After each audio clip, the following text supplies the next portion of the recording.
শুক্রবার বিকেলে অফিস ছেড়ে বেরিয়ে পড়লাম সল্টলেক সেক্টর 5 থেকে। চলে এলাম শিয়ালদা। টিকিট কেটে নিয়েছিলাম কাঞ্চনকন্যার নতুন 3 কোচে। গন্তব্য শিলিগুড়ি। আপনি কি ঘুরতে ভালোবাসেন? কাজের চাপে আর ছুটির অভাবে বেড়াতে যাওয়া বন্ধ?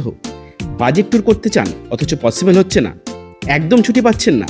তাহলে এই এপিসোডটা আপনার জন্য। গত আগস্ট মাসে কাজের চাপে আমি যখন একেবারে নাস্তানাবুদ ঠিক করলাম দার্জিলিং যাব। ভরা বর্ষা, তাতে কি, পাহাড় আমার কাছে সবসময় সুন্দর। 1 রাত 2 দিনের একটা চমৎকার দার্জিলিং ট্যুর প্ল্যান বলবো আজকের এপিসোডে। এর জন্য দরকার শুধু শনি আর রবি, মাত্র এই 2 দিনের উইকেন্ড হলিডে। শিলিগুড়িতে আপনারা চাইলে বাসেও আসতে পারেন।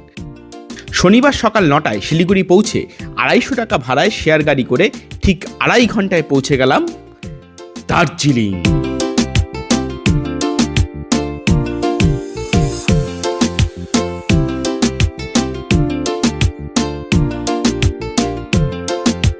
এরপর টয় ট্রেন দেখে নিয়ে চেকিং করলাম হোটেলে। হোটেলটা দারুণ, দার্জিলিং স্টেশন আর দার্জিলিং মলের ঠিক মাঝ রাস্তায়। অপূর্ব সুন্দর ভিউ। 1 রাতের জন্য ভাড়া লেগেছিল 2000 টাকা উইথ কমপ্লিমেন্টারি ব্রেকফাস্ট। ঢোকা মাত্রই পেয়ে গেলাম 1 কাপ স্পেশাল দার্জিলিং চা। সাধ্যের মধ্যে বিলাসবহুল ব্যবস্থা রয়েছে, বিলিয়ার্ড খেলার ব্যবস্থাও। এর ডিটেল ভিডিও বানানো আছে, লিঙ্ক ডেসক্রিপশনে দেওয়া আছে, চাইলে দেখে নিতে পারেন। চা খেয়ে বিলিয়ার্ড খেলে এই দৃশ্য উপভোগ করে বেরিয়ে পড়লাম টোটো কোম্পানি করতে। হোটেলের ঠিক পেছনেই এই রাস্তা। এই রাস্তাটা সোজা চলে গেছে হ্যাপি ভ্যালি টি স্টেট, আর হ্যাপি ভ্যালি টি স্টেটের ঠিক অপোজিটেই হচ্ছে ওল্ড সিমেট্রি। পায়ে পায়ে দার্জিলিংয়ের পাহাড়ি রাস্তা ধরে এগিয়ে চললাম কয়েকটা স্পট দেখে নেওয়ার জন্য। Happy valley tea estate, old symmetry, Bhutia monastery, আরও অনেক কিছুই আপনি হেঁটে হেঁটেই দেখে নিতে পারবেন। এই বাদিকে দার্জিলিং শহর দেখা যাচ্ছে, আর এই হচ্ছে বিখ্যাত হ্যাপি ভ্যালি টি স্টেট। এরপর লোকাল রেস্টুরেন্টে 180 টাকার চিকেন মিল খেয়ে টুকটুক করে পা বাড়ালাম মেলের দিকে। দার্জিলিংয়ের বিখ্যাত, বাঙালির অতি প্রিয়, যার সামনে ছবি না তুললে বাঙালির তো শেষ হয়ে যায়, সেই প্লেনারিজ। এইসব করতে করতেই হয়ে গেল সন্ধে।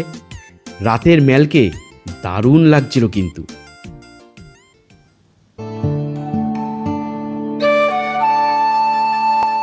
পরদিন সকাল সকাল ঘুম ভেঙে গেল। হোটেলের ব্যালকনি থেকে দার্জিলিং শহরকে উপভোগ করতে করতে এসে গেল কমপ্লিমেন্টারি ব্রেকফাস্ট। এ সব কিছু আপনারা দেখতে পাবেন আমার দার্জিলিং সিরিজের ভিডিওতে। না দেখে থাকলে অবশ্যই একবার দেখে নিন। খাওয়া দাওয়া সেরে 10টায় চেক আউট করে বেরিয়ে পড়লাম লেপচা জগতের উদ্দেশ্যে। স্টেশনের কাছ থেকে 50 টাকায় শেয়ার গাড়িতে এলাম ঘুম থেকে আবার 50 টাকা শেয়ার গাড়িতে 11:30টার মধ্যে পৌঁছে গেলাম লেপচা জগৎ। বর্ষার মধ্যে ঘন মেঘে ঢাকা লেপচা জগৎকে লাগছিল মায়াবী রূপকথার রাজ্যের মতো। ঘন পাইন বন, তার মধ্যে দিয়ে রাস্তা উঠে গেছে ভিউ পয়েন্টের দিকে। লেপচা জগতের সমস্ত ডিটেলস দিয়ে আমি ভিডিও আগেও বানিয়েছি, একবার দেখে নিন। কোথায় থাকবেন, কি করবেন, সব জানতে পারবেন।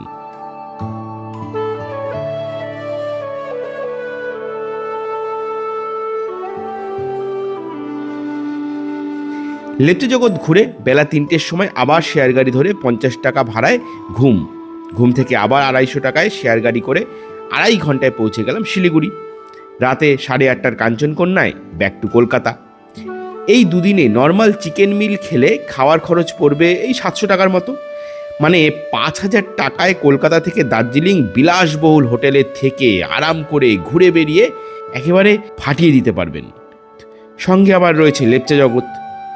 এটা আমার একটা এক্সপেরিমেন্টাল ট্রিপ ছিল। এরপর আমি মাঝে মাঝেই আসবো উইকেন্ডে। আজ এই পর্যন্তই, দেখা হবে পরের পর্বে নতুন কোনো জায়গায়। ভালো থাকবেন আপনারা আর ঘুরতে থাকুন প্রাণ ভরে।